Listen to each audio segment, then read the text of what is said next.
Salut tout le monde, c'est Alex pour un nouveau rapport de bataille King of War en 2300 points opposant les ogres aux démons. Scénario avec sixième de table à contrôler.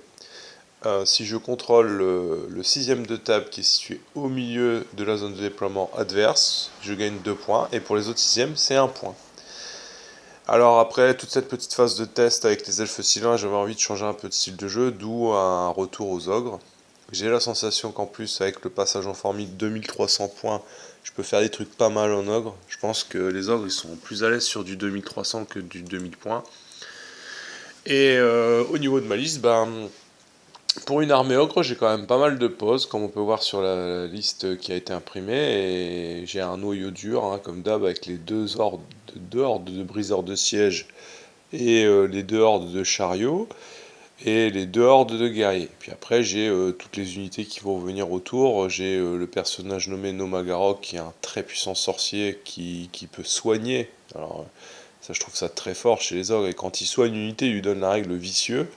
J'ai Grogakamok qu'on ne présente plus avec son D3, son nombre d'attaques qui se transforme. Chaque touche se transforme en D3 touches.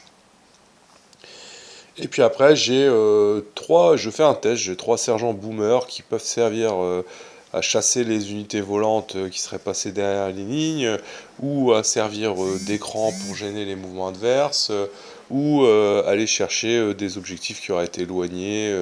Enfin voilà, c'est un peu l'unité qui sert un peu à tout, puis elle coûte pas cher. Après j'ai toujours les unités de Rabble, donc les racailles gobelins et les archers qui vont pouvoir contrôler du terrain et éventuellement servir d'écran. Et voilà, du coup, on a un porte-étendard avec Benchamp. Donc Nomagarok potentiellement peut lancer un Benchamp aussi. J'affronte Christophe, c'est sa deuxième partie, hein, il joue les démons. Il a deux monstres volants, donc ça j'aime pas trop.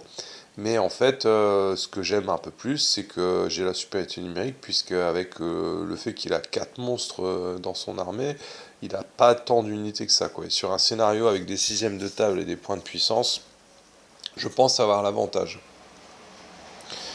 Donc là au niveau du déploiement, on voit les ogres ils font une grande ligne de bataille, hein, et puis sur les flancs, je mets les chariots.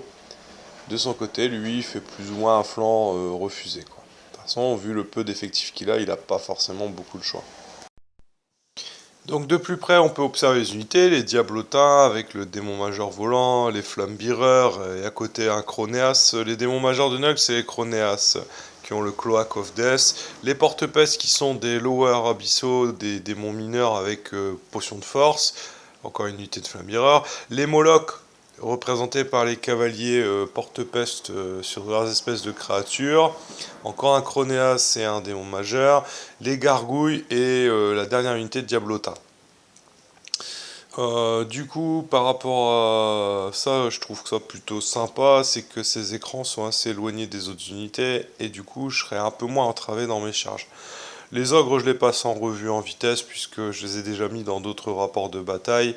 On voit que j'ai disposé mes sergents boomers dans la forêt pour les protéger des tirs des flammes bireurs, puisque c'est eux qui ont défense 4, sont les plus fragiles. Lors des premiers tours de jeu, l'avance est assez prudente d'un côté comme de l'autre.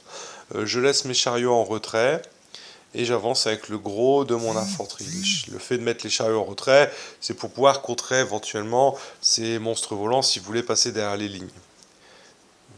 On arrive à un moment clé de la partie, une charge simultanée de deux unités d'ogres, Siege Breaker et Guerrier Ogre sur les Lower Abyssaux. Les Guerriers Ogres et les Siege Breaker sont tous les deux gênés par la barrière, et les chariots qui vont charger un Chronéas sur le flanc droit, ce qui va se s'avérer par la suite est une erreur, mais bon.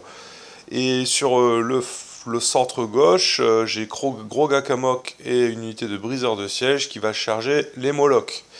Là, concrètement, je suis assez détendu ce score à corps là parce que je pense que ça va charcler.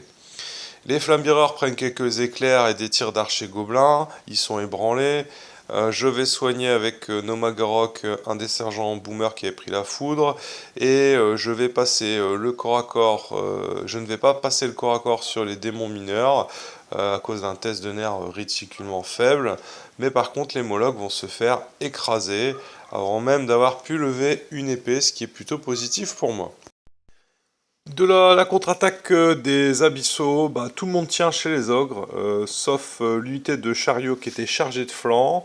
Mais bon, il y a des blessures qui sont distribuées à droite à gauche. Je suis assez satisfait de voir qu'aucun combat de l'adversaire ne passe.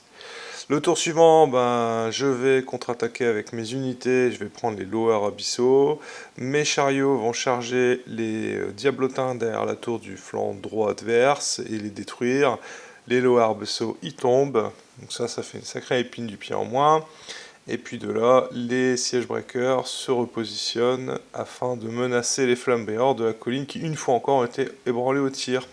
Les gargouilles ont été détruits par le tir combiné du boomer et des archers de la colline. Le flanc gauche adverse, le flanc droit adverse sur mon contrôle, donc ça c'est un quart qui va être difficile à récupérer pour lui.